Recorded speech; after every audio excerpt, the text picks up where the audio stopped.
Hello, welcome back to the Mixing Music Podcast. I'm your host, Dee Kei, and with me today, as always, is my lovely co-host. Let's get Mixin' Lu. You know, I did not think you were going to say Mixin' after my last joke I told you. Wait, I don't get it. It's all right, whatever. Let's get probably Mixin' best you Lu. don't say it. Yeah, and then let's get it started, huh? All right. Remember how? Okay, that just totally reminds me. Remember how Black Eyed Peas came out with that song? Yeah. They were like to this day world. still don't know if the original lyrics are "Let's get it started," because I remember hearing a version that says "Let's get retarded at ha." Okay, so I'm not gonna lie. I always thought it was "Let's get retarded," and then I heard "Let's get it started," and I'm like, "Is there a radio version? Is there like alt versions depending on where it's being played?" I don't know if it's the radio version. Yeah, it is retarded. Yeah. So maybe when things got appropriated, or not appropriated, but you know, when they were trying to be a bit more appropriate, they're like, maybe we shouldn't say that as much. Maybe we should have a lyric switch up depending on the network. Yeah, Let's Get Started is the clean version. Oh, Okay, I got it. Oh, wow, you're right. Okay. My ears did not deceive me, but your hunch was on it. Yes. All right, well, let's get restarted, with Lu. Let's get Mixin' Lu. All right. Today we have a topic that came from a question that I think is good to talk about. Mm-hmm. Is the idea of like I mix, especially this was asked to me directly, but I think we could both extrapolate. Or expound on this is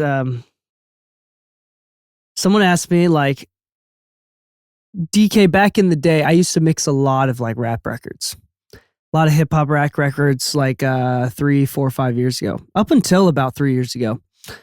And it was an old intern that's about to finish graduate school, and she asked like, you used to mix a lot of like these rap records here, and now I know you do a lot of like other stuff, diverse stuff. What is like, do you approach these records differently? Do you mix these records differently across genres? And my answer was quite simple. It was, no, I don't approach them differently. I do mix them slightly differently, but the approach is always the same. And to be short, it was the fact that like emotionally, I listen to the song and I do what I think it needs emotionally. Mm-hmm.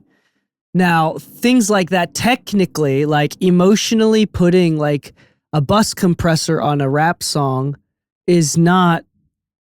doesn't work as well as like a rock song. Mm-hmm. And like super mixing into that bus compressor on a rock song feels totally different and feels appropriate for a rock song, but does not feel appropriate for a hip hop song. Yeah. Being able to recognize between the two, things like that, right? So we're going to talk a little bit about that. Like maybe we'll talk a little bit about our general approaches, and we will talk a little bit about some technical specific stuff that we do or don't do at this current point in time. Mm-hmm. Lu, tell me about your approaches and how they're the same across different genres, both in a live and studio setting. Okay. I was actually going to bring up currently. And then also how they're different too. Go ahead. So you already know, I grew up as kind of like a rock guy that also listened to a lot of hip hop. And one of our fun ways of bonding when we first met and started hanging out, when we first started in the mix and all that, was like me showing you records that I was like, you really don't know this song? You don't know this song? And it would be like West Coast, like very like LA centric artists, you know, which makes sense, you know, but at the same time I was listening to like old R&B, like listening to Motown records. I liked listening to like heavy metal. And then when I started actually like working in music like heavily, it was a lot of hip hop that was hiring me more than anything. And it was the genre that I actually not necessarily didn't want to work in the most, but I was more into rock as a pathway. So live sound actually opened me up to a lot of rock stuff, and I got to work with a lot of bands there. But when it came to like getting booked in studios, like actually working at different rooms, a lot of the hip hop guys were the ones booking me the most often. So there was a big tell difference early on, which was like the kick drum is approached very differently in rock versus like hip hop, where like in rock, you might want like a tight, really fast attack, low sustained kick. While in hip hop, sometimes it's actually really nice to have like a more pillowy hitting kick with a longer sustain, because you want that speaker to rumble kind of thing. And that's very, very apparent when you listen to like G-funk hip hop versus like a standard alternative rock band, let's say like Linkin Park, where Linkin Park might use like synth bass in the background to create that big filling sound, but the drums are very differently approached than in like a hip hop record. So recently working with like Exhibit Live, you know, he's kind of known for the Dr. Dre era of hip hop. But he's now traveling with a rock band. You know, so the funny thing is like it's meshing rock music into hip hop and trying to preserve those two sides of the elements, right? But it's kind of funny. There is a juggle on how to deliver, like, we want it to still be hip hop, but we want some of that aggression of the live band, but it's not supposed to be a rock show. It's supposed to be a hip hop show. So how do you get electric guitars, dual stack keyboards, a live drum set with like 5 toms on it and everything, and a DJ and a bass player, synth bass, all going together, and not make it sound like you've overly gone into the other genre? Or if you're trying to make it more like the other genre, what elements do you keep and what elements do you take away? You know, so low end is usually a big one for me. Low end is very indicative, where like on trunk shakers, you know, we want that thick low end, but we also might saturate it so it could be heard like on a phone, right? While in rock, a lot of times that bass tone isn't necessarily rumble. It's almost like supportive of guitars, depending on how the bass is actually played. While in hip hop, bass is kind of leading over any guitar. Yeah. You know, the guitar might actually have its own space and role, but they usually are completely separate roles that don't need to occupy a similar range. While in rock, you hear a lot of bass players who use distortion to actually go more hand in hand with the guitars. And when they do lead off, they're not looking for completely distorted tones to actually be leading off with. There's a balance between clean low end and distorted low mids from a bass player in rock versus in, like, let's say soul R&B stuff. It's very smooth bass with very clean playability, and that cleanliness needs to translate as they move up the scale. Yeah, exactly, to your point. Like, the low end is foundational across genres too, and even across eras. Like how the low end sounds in a Stevie Wonder record sounds totally different than like a modern day Dua Lipa record. How the hi-hats are approached. Yeah, even the hi-hats, which is kind of funny, because like that might be the one thing that is kind of similar from then and now, as far as like, but it's just different genres, like trap to Stevie Wonder. Still mostly hi-hats. Anyway, let's talk about just real quickly. I want to define mixing style. Is that cool? I want to structure this a little bit better, and I want to structure our future episodes a little bit more, but like mixing style, what does that even mean? Is that like tone? Is that taste? Is that tool set? Is it like order of operations, workflow? Is it like cooking? Is it the way that you process and cook Mexican food, or is it the way that you process Japanese food, or is it the food itself, right? I think there's a difference between style and tools. For example, like even if like approach, I think is a better word than style. Like food is food, even across cultures. Japanese food, Mexican food, you approach it the same, which is you want that food to have the not the audience, the customer feel something. To one, first off, enjoy it. Yeah. Right. Second off, like really taste the background and like the story behind it, like an emotion. Like you want it to be emotionally transcendent, right? To a certain degree. And I'm kind of going a little bit beyond what I understand about food here. But the tools are relatively the same. Even in Japanese food, like we still use a knife, you know? And the knife might be different, but it's still a knife. Yeah. You know, of different sizes, and we have specialty tools and stuff. So I think it's the same. The approach is still similar and the same. It's all for the customer, which in our case with mixing, it's all about thinking about the consumer at the end of the day. This is the one thing that I think that most engineers and producers in the early stages kind of forget about, which is remembering the consumer. Now, there's a balance to this. You don't want to do things for the consumer specifically, and then in the midst of doing things for the consumer, become a slave to your own style and lose all authenticity and ingenuity, right? You don't want to do that.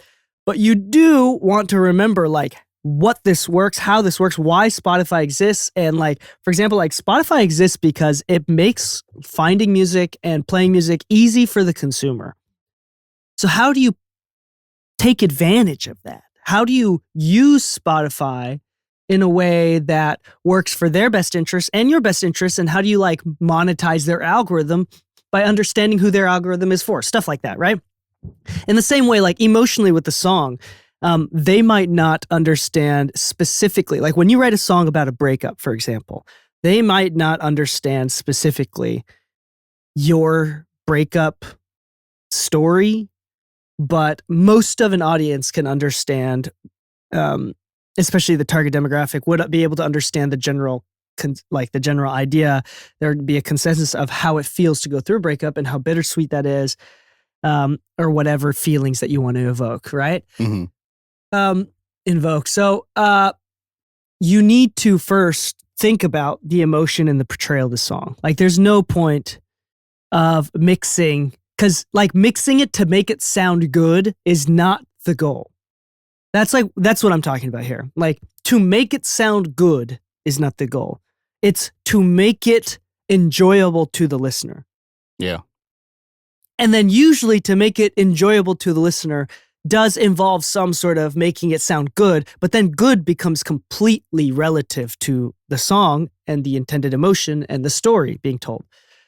A good example of this is if you were to think about like our approach is influenced by the audience in the same way that for a show when they're booking artists, they might look at the artists that are performing and say, do these even relate to each other at all? If you want to Dance Gavin Dance, like a hardcore band to come out and play and you put them on a bill with Britney Spears, you'd be like, that's really weird. Why are we doing that? So you wouldn't necessarily use the same approach that the guy mixing Britney is on Dance Gavin Dance. So when you're thinking about the audience, it's not necessarily because we want to sell out to an audience, but the people that are consuming the music also have things that they're kind of used to hearing and that don't necessarily translate from other genres if they were to be applied. So you kind of also have to like take a listen and understand who you're delivering it to and what that typically sounds like and why it sounds that way. For instance, there's G-Funk has lots of like really rumbly low end, while other hip hop genres may have like a tighter low end, but G-Funk's big tell is that low end. So if you were to mix a G-Funk record versus other hip-hop records, though they are part of the same overall genre, it's a subgenre that has certain tells.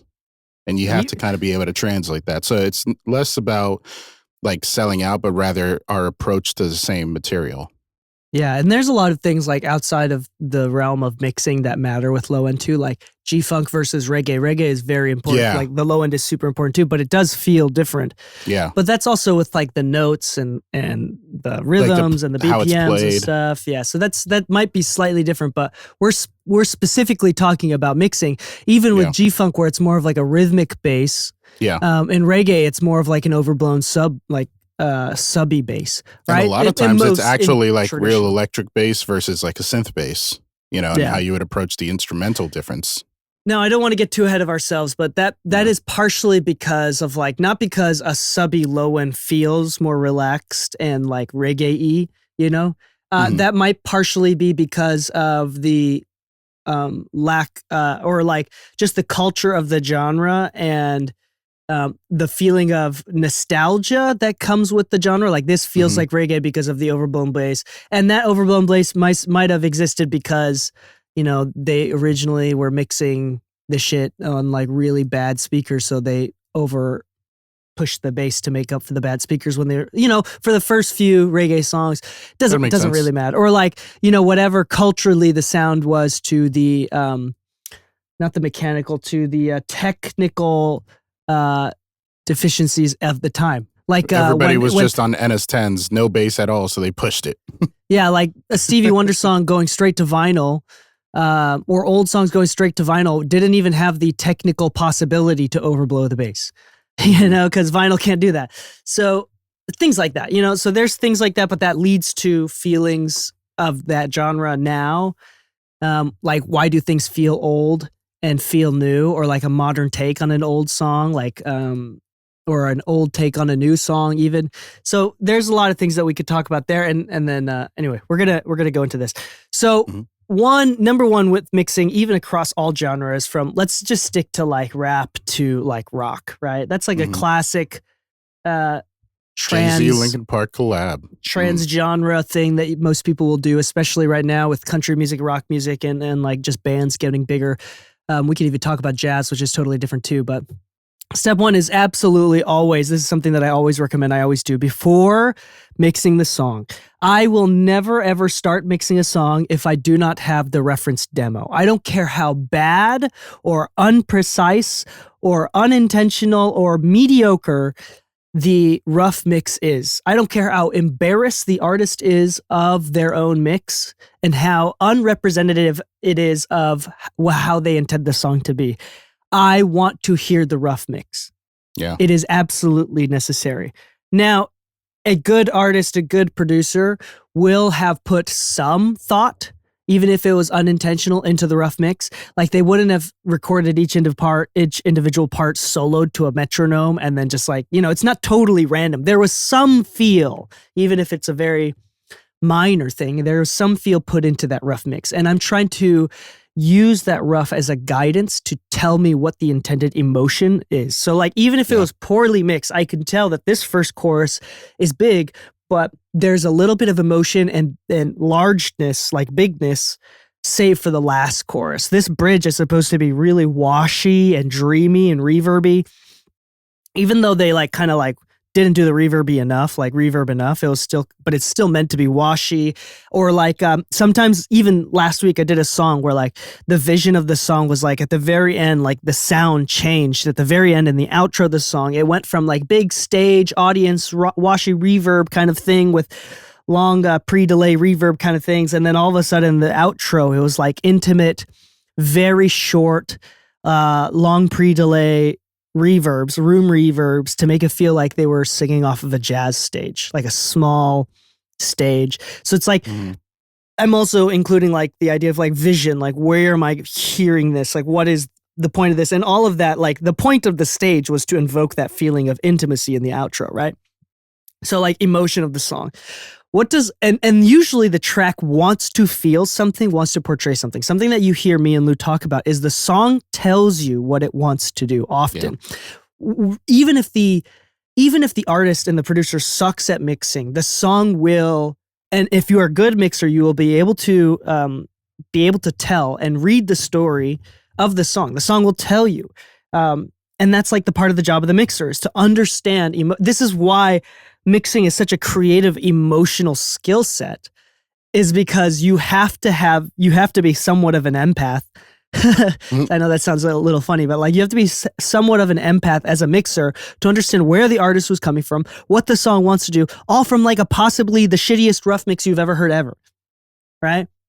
And then you have to use technical things like tension, contrast, space, focus, levels, compression, density, width, these more technical things to invoke that intended emotion. So like, I'm sure that you have a lot of real world stories about this. Yeah.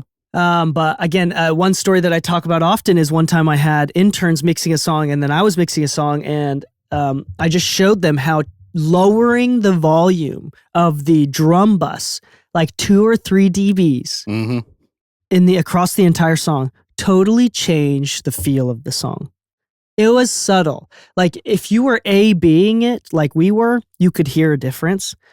But if you weren't A-Bing it, you wouldn't even be able to tell. But in that moment when we were A-Bing the version with 2 or 3 dB drop in drums and without it, the song felt different. And to this day, that like sticks out to me as like something so small, like just lowering the volume. It wasn't even a compression thing, just lowering the volume of the drums 2 to 3 dBs totally changed the feeling of the song. Something that was like more rhythmic and progressive and like aggressive went to a little bit more like 5% more of an easier listening song, 5 to 10%, like easier listening, more calm, more like, okay, this would be played in the back of like a grocery store and it wouldn't bother me. A good example of like small differences like that making the world of a difference when it comes to genre swapping. I don't know what the swapping is, but vocal volume, even a dB difference. So when I'm mixing X, when he's just with him, Demrick, and Flawless the DJ, when it's just the 3 of them on stage, of course, just like in hip hop, vocals on top. It's very common, not overly on top where it's just vocal and then a track behind them, but typically vocals on top when it comes to like hip hop, R&B genres. But when it comes to rock genres, vocals are tucked. You know, they're not overly tucked to where you can't hear them, but they're a bit more in pocket with the music. They're part of the instrumentation, so to speak.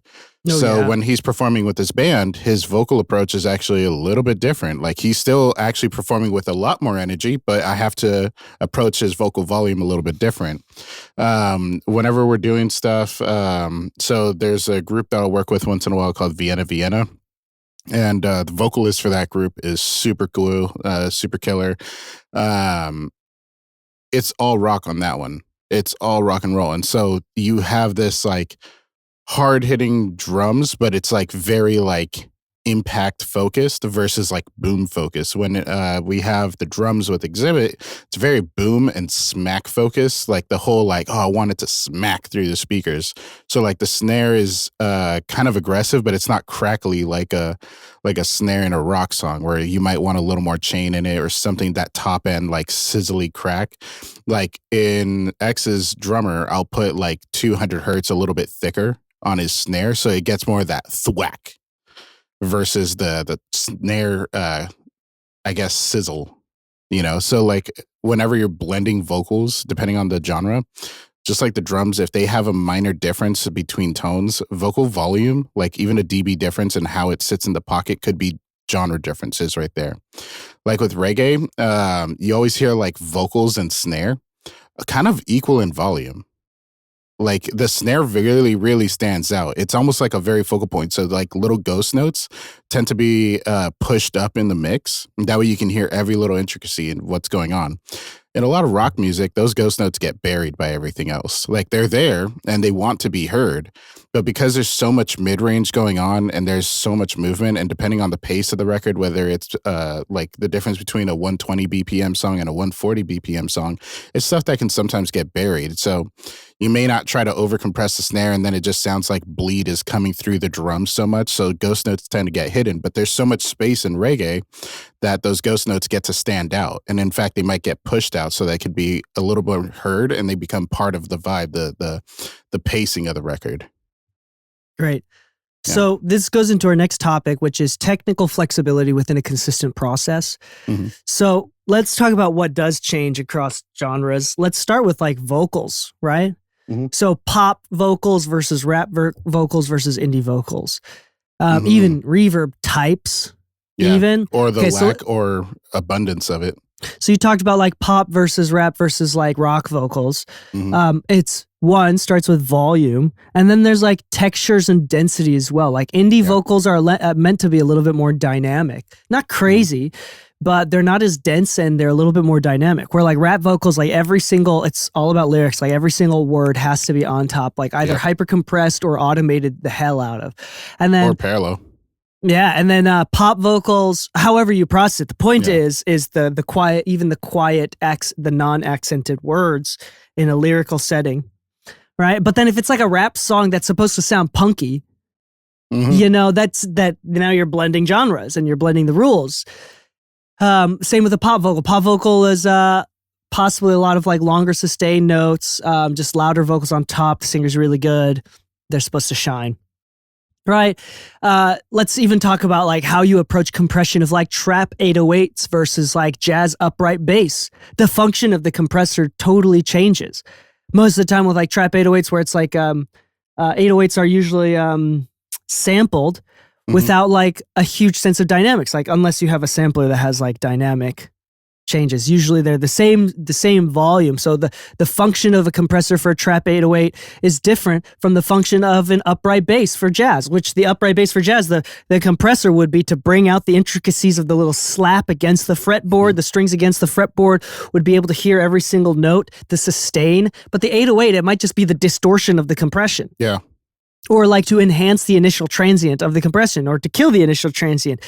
The function of it is different, how you approach it based on what it needs as well. Yeah, yeah. So like even with across genres, I don't compress differently because it's hip hop. I compress differently because the drums and vocals want to punch me in the face. And the other one wants to like be intimate and whisper in my ear. Like, does that make sense? So that's why it comes back to that emotional process. And you have like technical flexibility. Because if you do like cross genres where it's like a like Lil Nas X with like a country pop hip hop song, that's gonna be, or like rap vocals over like a punk. Who did that? Like who does that? Like Machine Gun Kelly, for example, like with like punk music and rap lyrics kind of thing. Like how you blend those genres from a sonic perspective matters too, and the intended emotions change. Yeah, yeah. Even the way you approach something as simple as doubles can change, but depending on genre.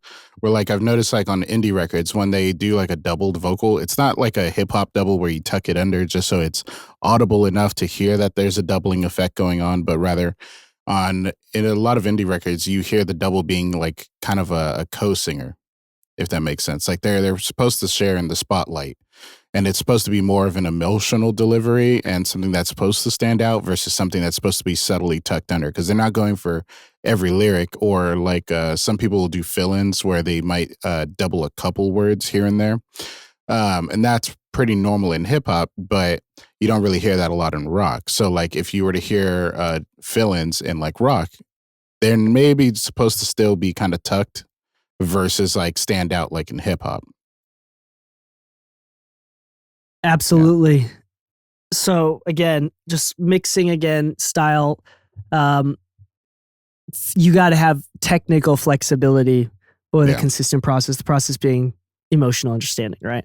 And intention. Pretty common thing I've noticed is like with like R&B, you want to leave some dynamics, but after a certain like when they belt, like you kind of want to catch the belting because you're not trying to go overly loud, but you also don't want to squash it so much to where it sounds like over compressed R&B vocals. Like there's a certain liveliness that comes with R&B. Yeah. And even within R&B, it's like if you compress less, it feels older. Yeah, it does.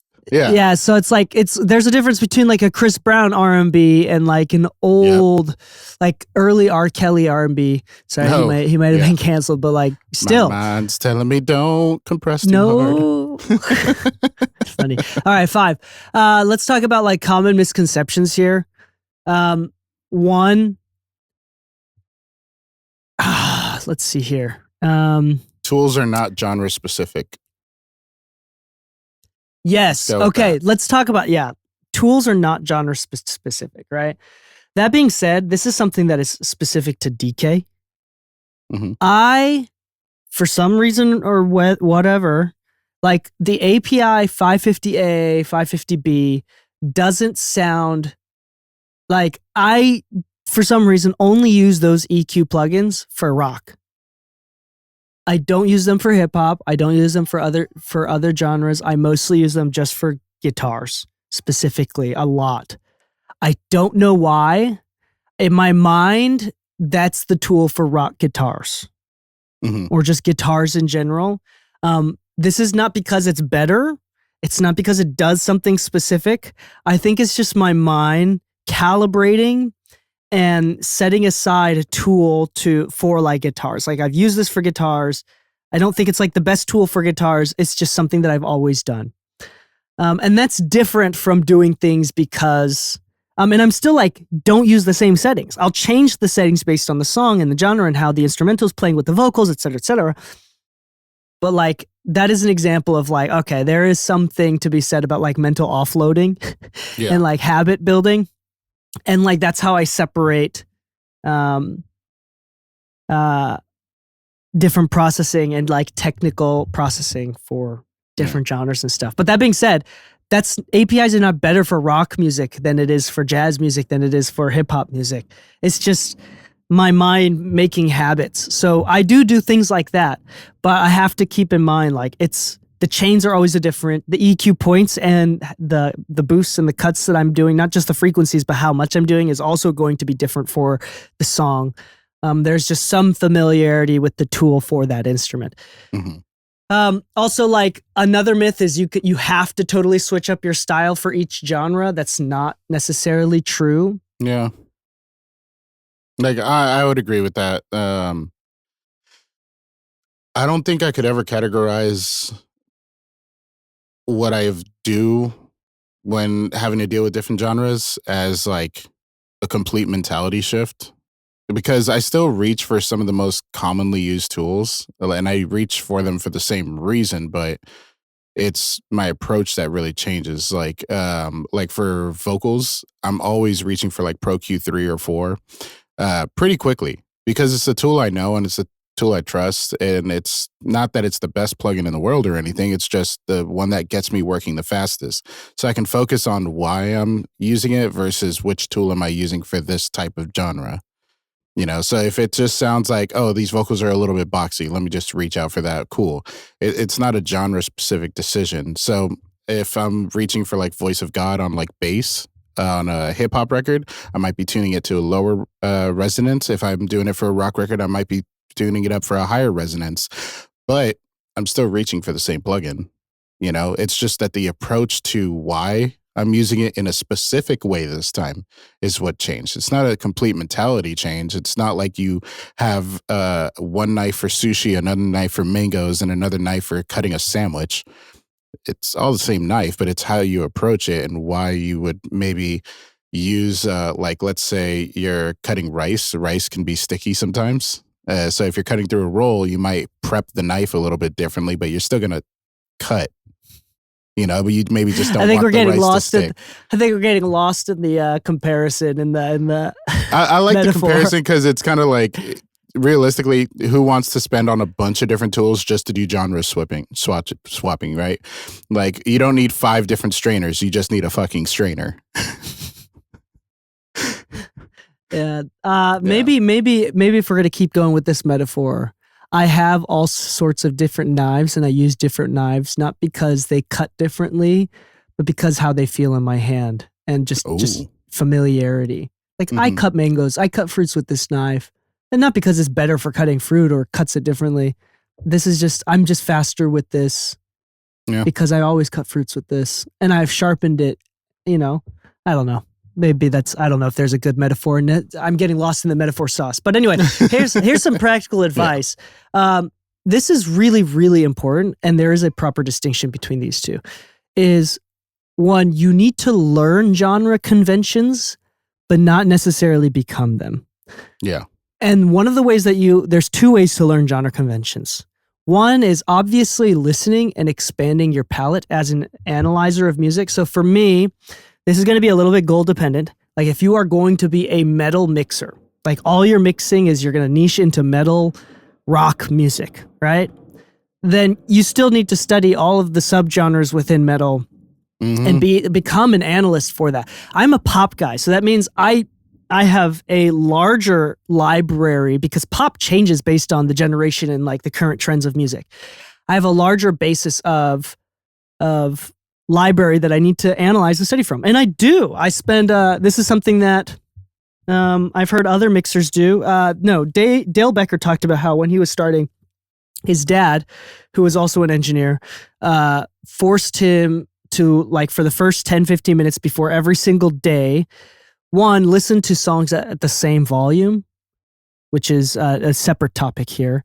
But number 2, listen to like top 40 charts every single day. Just like starting off with 10, 15 minutes, even if it was just like a 10 to 30 second snippet of that song, but just like every day, starting the day, referencing top 40s and understanding like where music trends are going.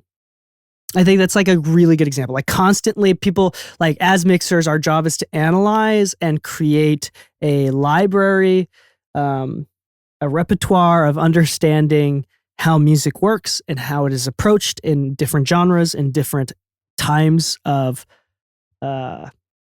different tastes in different eras, etc. But that doesn't mean you must do them. So the second thing that you can learn how to learn genre conventions is to mix them, which is totally different from listening. You can listen to a rock metal kit, drum kit, and songs and how kits are used, but then applying that exact tone in a process that could possibly take hours, where you can lose that taste and lose that sense of objectivity with that drums. Like at the beginning, when you first start, in the first 10 minutes, you know exactly what metal drums sound like. But like if you've been working on the same song for 3 hours, then all of a sudden it's like you kind of accidentally start to forget what metal drums sound like. So you go back to reference. So this is why referencing comes into play. But like it's kind of like language. Learning to understand and listen to Spanish is different from being able to speak it. So anybody that like is like a half or like interracial kid, it's like where a lot of people, it's like, oh, I can understand Spanish, I just can't speak it. Or I can understand Japanese, but I can't speak it. This is the exact reason why like listening and learning music conventions and genre conventions is different from doing them. So you have to mix them too.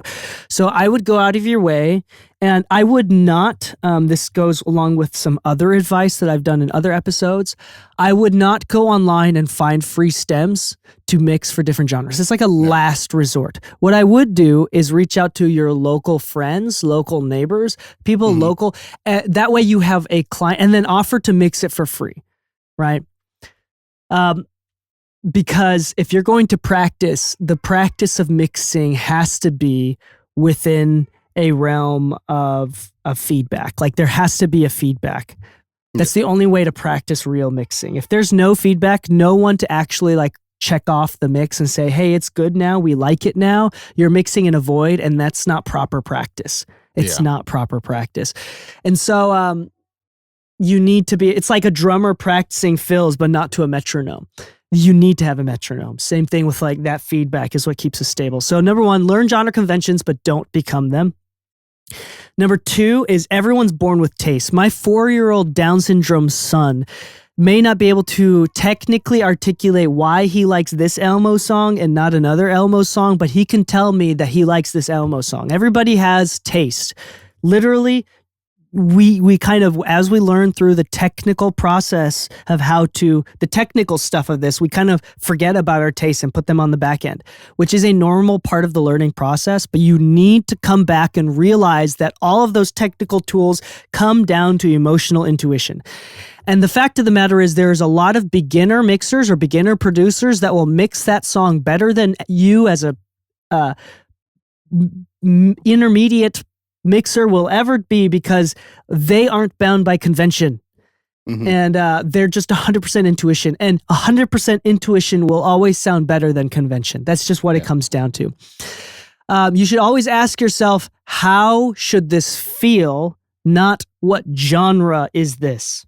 Like, yes, the genre should be taken into consideration, but like most music, especially if you work with like higher end artists, most of these like very, I will, in the most polite of ways, I will kind of overgeneralize here. The less experienced an artist is, the less authentic of a voice that they've typically discovered within themselves, which means it's going to stick to a more standard genre. Not always the case, but I find people that don't have as much experience kind of stick to a genre. And then the people that have a lot more experience, that have spent a lot of time learning their own voice and authenticity and their style, will tend to blend things because they're being authentic. Not because that's the purpose necessarily, but there's usually some sort of a blend of different types, of different sounds. And yes, that is across the board. There's a difference between being Chris Brown, the first person to really blend the specific style of R&B, trap, pop, hip hop, versus like being the second Chris Brown, which is you're just copying Chris Brown. There's a difference, right? So, so ask yourself, how should this feel? Not what genre this is. And be open to the idea of blending different feels from different genres after you learn them. The last advice is, this is so oversimplified, over reductive. I don't care. It's still really good advice. Is you as a mixer and as a listener and analyzer of music need to develop taste. Here's the thing. I'm very much against engineers having their own sound. I'm very much against having their own sound. In fact, here's a quote of how much I'm against people having their own sound. This is from Mixer Man, from Zen and the Art of Mixing. I always advise against having a sound. For starters, it makes you boring and one-dimensional from a creative standpoint, and only serves to elevate your role as more important than the artist. Surprise, it's not. So don't necessarily have a sound for the sake of having a sound. That's not the point. But you need to develop your taste, meaning you need to understand what you like, what you believe expresses this emotion. Do you view things as a stage in a intimate jazz stage, or in the bedroom versus the sound of on a big, large auditorium? Is that how you see things? Do you see things in levels? Like, you intentionally will interpret these tastes and sounds as specific technical tools. And whether you like it or not, you will accidentally have a style. Yeah. Right? But the style is specific to you, and you need to develop that. Yeah. Cool. Thoughts on that, Lou? On any? I agree. Something that you mentioned, which was unfortunate but funny because it stood out immediately for me, was like, music, even for the bedroom, is very different. And like, if that was your style, as we know, a lot of like bedroom songs are like very slow, very hard hitting, like kick and snare, lots of washing going on. But if you were to apply that across the board as like your sound, you're the guy that makes that sound. Like, there's a very narrow opportunity for you throughout your career, because not everybody's making bedroom music. So being adaptable to different genres and actually saying, you know what, I can actually approach different things in different ways, because I've actually opened myself up to listening to the client, listening to their record, and trying to develop it around what they need. Not necessarily my own personal preference, but understanding what their preferences are and trying to deliver on that will get you a lot more work than having a niche sound. And I hate to say it, but bedroom music is not like a massive market as it was maybe a few decades ago, at least not on the same level. But if that's like something that you're going to niche down into, or you're niching into hip hop as a guy that was previously rock, but you're still maintaining all the same chops from your rock side, it's going to be harder for you to get more clients that really enjoy your mixes in hip hop, because your approach is just stuck in one realm, you know, versus listening to it, getting to know the genres that you're walking into, and actually saying, you know what, let me change a few things that I'm doing to kind of better suit the needs of the listener and the client that's booking me. Absolutely. Yeah. And to kind of wrap up too, I want to talk about this because I got an email that I need to respond to that I probably will have them on. I got an email for the podcast saying, hey, we'd like to schedule an interview. And the guy made a mixing AI tool. So you send in your stems and your multi-tracks and it mixes it for you. All of the demos on his website is like shitty music to less shitty. So it's mostly like leveling stuff. Yeah. Doesn't feel like super big EQ moves or anything like that. But as mixing becomes more AI, this is really important. Mm-hmm. At the end of the day, luckily, mixing is a creative process. There is no objectively best mix for the song. Yeah. Here it is. If an AI can mix a song for free and even pump out 10 versions of a mix, right? Mm-hmm. The artist still has to pick the version that best represents the song. Yeah. And there's still some insecurity and indecisiveness that is going to happen when picking which mix works best for the song. And the reason why I'm not afraid of losing my job as a mixer, especially at the level I'm at right now, is not because of technical skill or being able to balance a song. It's because of my emotional intuition and sonic storytelling. Mm-hmm. And that, even if AI could copy my moves exactly, will not be able to learn one, I think like the accidental mistakes that I make. Like, when is AI going to learn, like right now is the best time to make a mistake? Like, DK forgot about this about the kick drum and now it sounds slightly different and that actually was better. you know? Mm-hmm. There's also things to be said about like emotionality cannot be replicated. And if it can be replicated, how I represent emotion is so different from song to song. Just because an AI can replicate the exact emotion intention from one song to another doesn't make it better for the second song, right? Yeah. So I am not afraid, because we need to realize our job is actually one of the final frontiers of like music in the creative process. Yes, we do a very highly technical thing that takes years to learn, but at the same time, what separates us from AI is the emotionality of it, and which is why I'm not fearful of AI taking my job. If you are at the lower ring of mixers, you need to learn this. If you are a beginner to intermediate mixer, you are in risk of losing your job to AI, because you are possibly competing based on price and doing a checklist job. Yeah. When you are approaching a mix as a checklist, you have very little value, especially compared to AI. Yeah. Well, it's kind of funny, but I will bounce back a little bit on the last Please. thing, which is the checklist part, because AI is not very good at checklists either. If you give AI revision notes, if it's like a little drawing or something, it usually can fix the one little bit in the drawing. But something that you learn as a mixer is, if you ever get a revision about like, oh, the kick, you only touch the kick. You don't touch anything else. AI, for some reason, will still touch other elements thinking it needs to. Yeah, but that's so it's making a lot of get better. Amateur mistakes. Yeah, it'll get better over time, but like, it's going to be interesting when you get a note. It's like, oh, can the reverb be a little bit tighter on the vocal? And it might not come out exactly as you want, or it might change the mix approach to it. It might change like the EQ to make the EQ sound a little bit more washed out on the reverb. So it might add some low mids to try to fill in instead of extending the length or whatever. Like there's so much nuance to mixing that, like you said, I'm not really worried about that one. Like most of the AI tools that I actually have been very happy about is like feedback finders. Like somebody developed a plugin that actually helps find feedback. You just feed the speaker into the mic, this mic into the speaker, and it goes into a loop.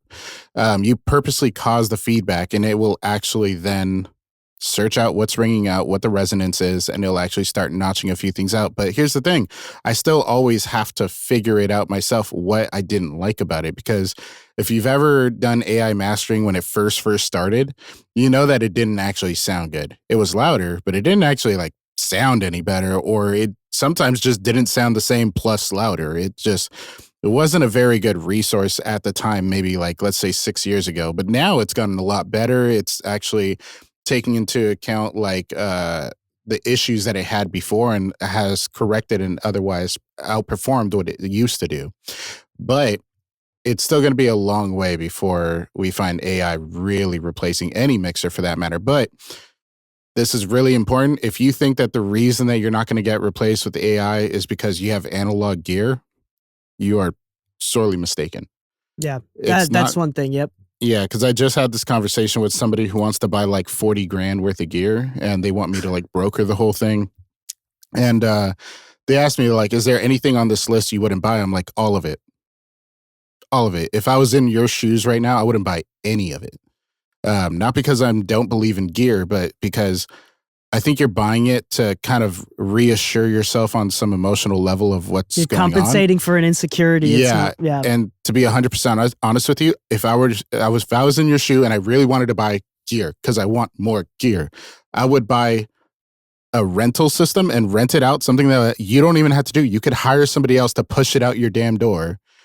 But do something more productive, like practice your chops, get better at booking yourself out and setting a schedule and making calls to clients, do some cold calling, cold DMs, do anything else that actually makes you money. But if the reason you think people are booking you is your gear, you are not the product, your gear is the product. And at the end of the day, your services is the product you're supposed to be pitching, not the gear you have. Because I hate to tell you, but depending on your distance, everybody else in LA has gear too. You might just be 5 minutes too far compared to the next guy. But if you have a better workflow, if you have a better understanding of what the client needs and what they're hoping out of the mix, and you're able to deliver on that better with a better sense of communication, distance is less of an issue. Yeah. Yeah. So that being said, well, here's one. Okay, going back to the AI thing. Mhm. If there is an AI that perfectly matches the process, the sounds of Manny Marroquin, does revisions and everything, hmm do you think that'll stop people from actually hiring Manny Marroquin? No. I don't think it will either. No. Once again, Even going if it back is- to what even we if it said is- earlier, taste.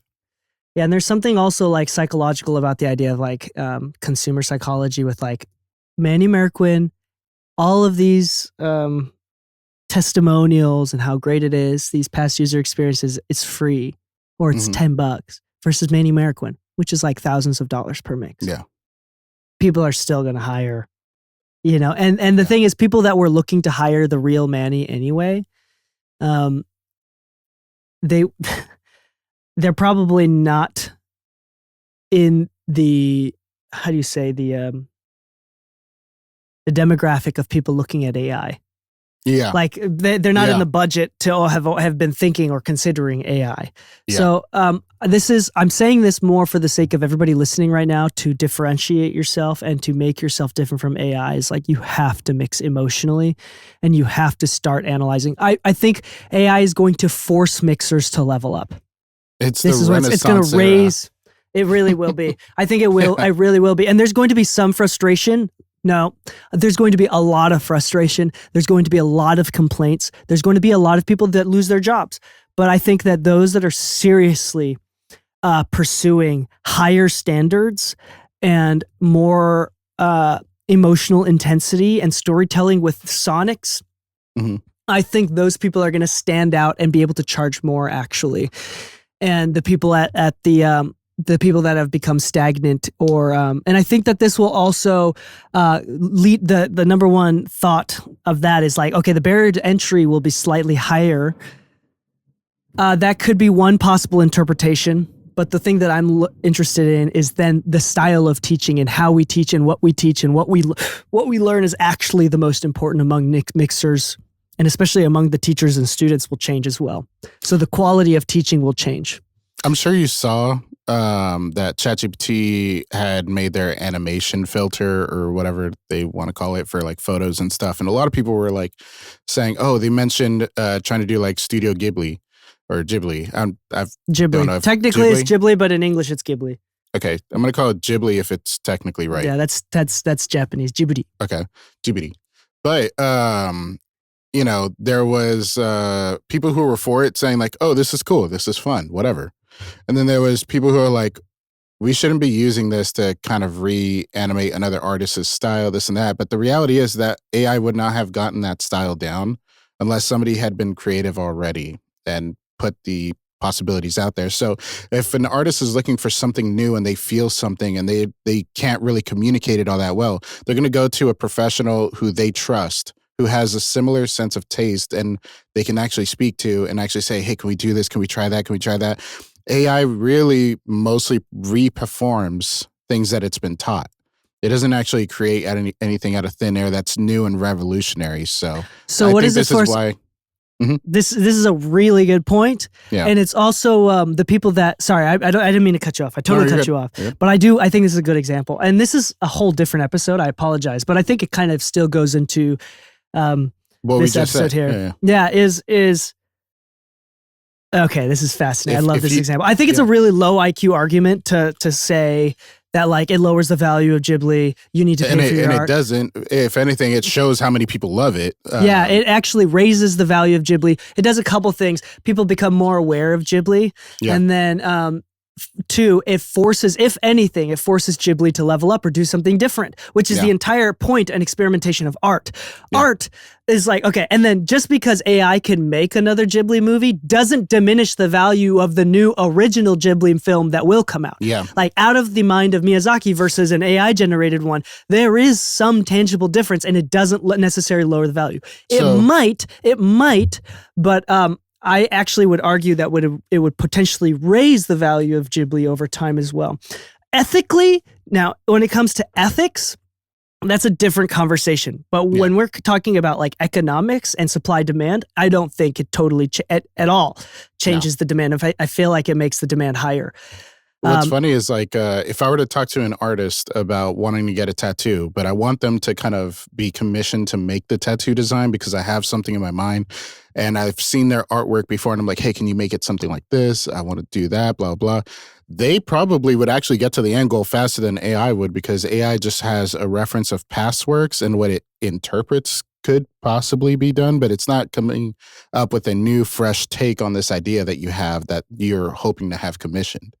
There is probably a proximity level where you're within a certain proximity of the end goal, but it's going to be a lot harder to refine than to have a conversation with the person whose art style you're trying to mimic. So like if you wanted something that's Studio Ghibli quality and a production on that level, guess who you got to hit up? Not AI. AI is just going to give you what is currently out there and what's available, but it's not really going to revolutionize the wheel or anything. If you're looking to create something fresh and new with the support of what you love, then you would go to what you love. This is a great example. I'm very passionate about this because anybody that complains about this is underestimating and diminishing I think people that complain about this and say like pay artists, like don't endorse this sort of thing is actually diminishing my value. My value is not in my ability to recreate something. My value is my vision and my understanding, my sound, my taste. And for people to virtue signal and say that AI is bad and stand on my behalf is diminishing how different and tasteful that I am compared to machine. I am much better than a machine. And don't ever try to use my creative taste and endeavor and say that AI is diminishing it because I am much more creative than a machine can be, especially one that needs to be fed something. Okay, that's why they call it a language model. You have to teach it. This is exactly why there's two perfect metaphors that go with mixing of what makes us different from a machine, which is kind of the unintentional ending of this episode, is this last week 2 months ago, I wanted to hire someone a specific artist that I like, that I've worked with in the past to recreate a new logo for my new website that I'm building, right? I think I saw it recently. Yeah, sure. That I rebuilt my website. You can go to dkmixes.com and look at the current iteration of my website right now, and how I've changed it and the color schemes and the textures, etc. Okay, so I have this artist that I love that I've worked with in the past. She just had a baby, and I have to wait 3 months before she asked me to wait 3 months before I reach out to her again and potentially hire her for recreating my logo. In the meantime, I'm waiting, sitting on my ass for 3 months. So I asked AI, be like, hey, here's my Pinterest board. Here's some ideas that I have. Here's the styles, and like dictate as much as I want to be like, hey, here's this, and there's logos. And it came out with some sweet new logo design options. That's awesome. Am I still considering not hiring this lady? No, not at all, because she does something that's unique to her, and she has a vision that AI cannot do, nor can I describe, that like she will do in the moment. And if I ask her now, and if I ask her 10 months from now, and if I give her one more different reference, her style and interpretation of said logo will completely change. Yeah. It's a living, breathing human. So I will still, it didn't lower her value. If anything, it raised her value because now I'm willing to pay more for her taste because I could just get regular logos online generated. Yeah. Same thing with like, I saw a Twitter post, an X post of like a guy that took a picture of his messy living room and says, hey, can you do some interior design? The TV has to stay where it is and the couch has to stay where it is. And the image, generated an image, a real photorealistic image, and it generated the image of his room, but with furniture and things that like looked good. Does that stop that person? And then the quote was, "Oh, interior designers is now a job that is gone. Like it's a disappeared job." That's not true. No, that's not true at all because if you have a niche and if you have a good taste, that AI, even if they can replicate, can you replicate the taste of like a Marie Kondo type interior design interior? The AI will do what thinks Marie Kondo does. Does it diminish the value of Marie Kondo and her interior design taste? Yeah. No, especially in the sake of art, because in the sake of art, it's about her doing it. It's about the artist, and art is, okay, I'm getting ahead of myself. No, it doesn't. It absolutely doesn't. It doesn't at all. Yeah. And the fact that people are fearful of it, I think is belittling the creator and the artist. Isn't fearful. They're using the fear of AI as like a way to virtue signal in defense of real art. But it's like, if you really believed it was real art, there's no need to defend it. Yeah. So one of the ways that I was actually on this topic with one of my friends is basically he asked if I was scared to not be hired anymore to help design and plan and build studios. Because with AI, technically, if you wanted to soundproof a space, you could just ask it how to soundproof the most effectively my living room.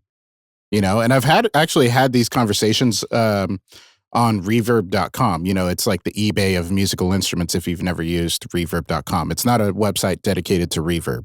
But the funny thing is, like, a lot of people are using AI as a source of information and kind of like just looking for options, looking for tools, this and that. And then they take AI's output and then they go online and they look for whatever those tools are, hoping to kind of solve the problem. But like right now, I'm selling this mini DSP Flex HD unit. I have one left over from a project. And a guy was asking me, he's like, hey, can this thing do 24 decibels per octave, this and that, blah, blah, blah. And once I started asking him questions about what he's looking to do, it turns out AI was telling him to use it on his guitar pedal rig. And I'm like, no, you don't want this. The amount of latency you would get from it is closer to about 10 to 15 milliseconds, which is going to affect your playability. And you're also feeding unbalanced into a balanced input. And then like, even then you wouldn't run this thing into your guitar amp and this and that. It's just not going to work out the way you think. He's like, oh, but AI told me that this would work. And so I'm like, well, there's nuances to everything we do. So if you're looking for somebody that's going to like design a space for you, like an interior designer, they might say, hey, this couch is actually really good for this kind of style for this reason, and it actually fits in your budget. AI is just going to show you a picture of a nice couch that maybe doesn't actually exist or maybe way out of budget, this and that, but it also may not take into account like your lifestyle. Do you always have visitors? Do you like to play video games? Do you like this? Do you like that? Interior designers take your life into account with how they plan your space out. If you hire a studio to go and record at, they might take into account how you like to approach the start of your day as to how they prepare your room. Do they always have writers? They always like 2 SM7Bs in the back. That's cool. But how do they like their reverbs? How do they like their delays on the scratch vocals versus like when they go into the booth and actually record the actual vocal? Like there's a lot of things that AI is useful for right now, but creativity is one of those things that it's gonna have to battle for at least another decade, at least. And hear me, I'm not even talking about like the technology of it, which is a bad argument, I think. Yeah. No offense. The technology is good. No, because it will get better. Technology can always get better. Yeah. But let's talk about human to human. Mm-hmm. If you love jazz, you can go on Spotify, go to YouTube, listen to jazz. Mm-hmm. Why do people still pay to go to jazz clubs? Human interaction, the vibe, huh? everything. Literally. Wait, but a jazz club is like a 2-drink minimum, and you might have to get food. It's literally like could be like $50 to $100 per person. There might be 2 drinks in me already. Jazz is free, made by other humans. Yeah. Why do you still need to go to a jazz club? Yeah. That's how dumb the AI argument is. Doesn't make sense. All right. Okay, I think that's so the point is focus on what's important, be human, focus on your art. Yeah. Focus on your art and the emotions. I think this is a good episode. All right. On that note, happy mixing, my friends, and stay saucy.